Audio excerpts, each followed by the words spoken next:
نن درته لس داسې خبرې کوم چې خلکو مشورې کړي دي خو هغې حقیقت نشته دی. هغې کې اول د خلک وایي چې چا باندې مرګي بیماري راشي، مرګو بیماري، هغې چې کوم بوټان دي هغه ورته راواخله پوزې ته ورته ونیسه، هغه به بالکل ټیک ټاک شي. حالانکې دا بالکل هم داسې نه دی. مرګي بیماري چې کوم دی هغه درونه والا 4 یا 5 منټو پورې وي، هغه نه پس هغه خپله ټیکېږي. کولی څه شی چې تاسو هغه اور نه ردې خوږئ، چکو وي ورسره، یا داسې خطرناک څیز چې هغه سره هغه ځان خوږولی شي، هغه ته صرف سایډ ته کوئ. باقي د بوټان چې کوم وینول دي دې ته پوزې ته یا بل داسې نور څیزونه کول دي، دا د دې دپاره نقصان ورکولی شي، فایده د دې هیڅ نشته. داسې خلکو مشوره کړې دی. دویمه خبره مشوره شوې ده چې څوک هم بجلی ونیسي هغې باندې خاورې واچوئ، خاورو کې خښ کړئ هغه. حالانکې د دې هیڅ ریسرچ هم هیڅ حقیقت هم نشته. خاورو نه لاندې خلک دی ولې زه پوه نه یم اوسه پورې دې باندې دنیا خلک چې څوک بجلی ونیسي وایي خاورو نه لاندې کوي. حالانکې چې څوک بجلی ونیسي کول څه پکار دي؟ هغې نه کمبل تاو کوئ، هغې نه څادر تاو کوئ. دې وخت کې جسم ته پکار دی چې هغه ګرم وي، هغه درنه یخ نه شي. څوک هم بجلی ونیسي کوشش کوئ چې هغه درنه یخ نه شي، هغه نه پسې ډایرکټ هسپتال ته رسوئ. دا یو ښه طریقه دی. د خاورو طریقه بالکل هم غلطه دی، یو منګړته خبره دی چې هسې چا مشوره کړې، د دې هیڅ ریسرچ هیڅ حقیقت هم نشته. دریمه دا خبره مشوره شوې دی چې چا باندې پوزې باندې وینه راشي هغې باندې هغه سر باندې یخې اوبه واچوئ، وینه به یې ودرېږي. حالانکې دا بالکل هم داسې نه دی. که د دې سړي عمر زیات وي نو دې ته فالج چاټې کم کېدلی شي. نو کوشش کوئ چې چا باندې سر باندې وینه راشي پوزه ورو آرام طریقې سره صفا کړه. نورمل هم خلکو باندې راځي، که چېرته ډېره زیاته چا باندې راتله کوشش کوئ هسپتال ته ډاکټر ته ځان رسوئ. څلورمه خبره دا مشوره دی چې څوک هم وسوځي هغې باندې ټوت پیسټ لګوئ، بس ټیک ټاک وشي هغه. حالانکې دا بالکل هم داسې نه دی. ټوت پیسټ چې ته چا باندې ولګوئ چې څوک وسوځېدو هغې ته جراثیم هم هغه بدن کې خورېدلی شي، چې کوم ځای سوځېدلی دی هغه ځای کې نشانات سکار چې کوم دي هغه هم جوړېدلی شي.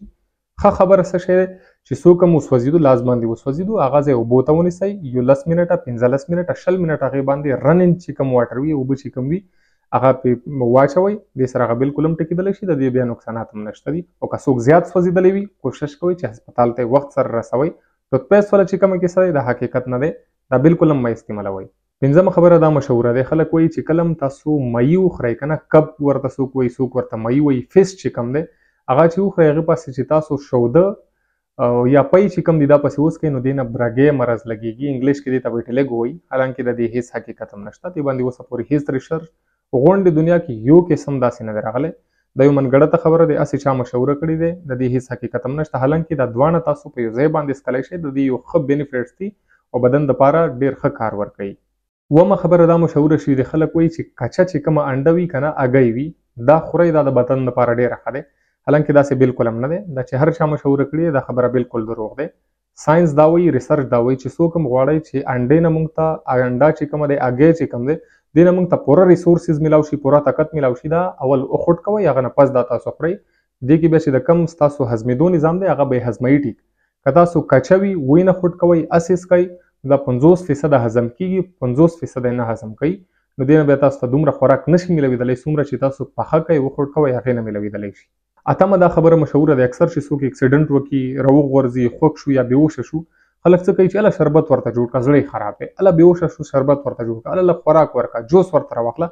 حالانکې داسې بالکل هم مه کوئ. دا د دې دپاره نقصانات هم کولی شي. چې کله هم څوک اکسیډنټ د چا وشو، څوک وغورځېدو، زخمیان شو، بېهوشه شو، هغې ته به بالکل هېڅ شی هم په خوله باندې نه ورکوئ. که تاسو خوله باندې څه ورکړو هغې علاج چې کوم دی هغې کې دنیا پرابلمز بیا راتللی شي، علاج هم بیا صحیح طریقې سره نه کېږي. که اپریشن وي نو اپریشن هم د هغې لیټ کېدلی شي. بیا نو کوشش کوئ چې څوک هم خوږ شو هغې ته په خوله باندې هېڅ هم مه ورکوئ. نه هم دا مشهوره شوې دی، جاوله چې کوم دی هغه وایي چې څوک تېره کړي نو زموږ معدې کې ونښلي، زموږ معدې چې کوم پایپ دی هغه بندوي، دې کې ښخېږي. حالانکې دا بالکل هم حقیقت نه دی. جاوله که څوک هم تېره کړي، اکثر ما لیدل دي موریانې ډېرې غوسه هم شي بچو ته چې جاوله دې تېره کړه دا ښخېږي درنه، داسې بالکل هم نه دی. دا صحیح خبره دی چې جاوله چې کوم دی زموږ معده هضم کولی نه شي، خو دا بالکل هم د انسان بډې نه وځي، دا بالکل هم ښخېدلی نه شي. لسم مکه خبره دی چې وایي چې زموږ بچي چې کوم دی هغه ته د غوا پی ورکوئ هغه به تندرست وي. داسې بالکل هم نه دی. هغه چرته هم نشي هضمولی، چرته هم نشي برداشت کولی د غوا پی. ماشوم ته چې کوم دی هغه ته د که چرته هم مور کې پی نه وي، شوده نه وي، نو کوشش کوئ چې د فرملو وله کومې شودې دي ملویږي، میډیکل سټورز کې ملویږي، هغه ورته راوړئ، د ډاکټر مشورې سره هغه ورکوئ. د غوا پی هغې ته مه ورکوئ، هغې ته بیا دستونه هم کېدلی شي، هغې ته بیا ویکنیس هم کېدلی شي پوره جسم کې. نو دا څیزونه هغې ته بالکل هم مه ورکوئ. که څوک غټ خلک وي هغه یې څکلی شي. ماشومانو ته د غوا پی، د غوا چې کوم شوده دي هغه بالکل هم مه ورکوئ.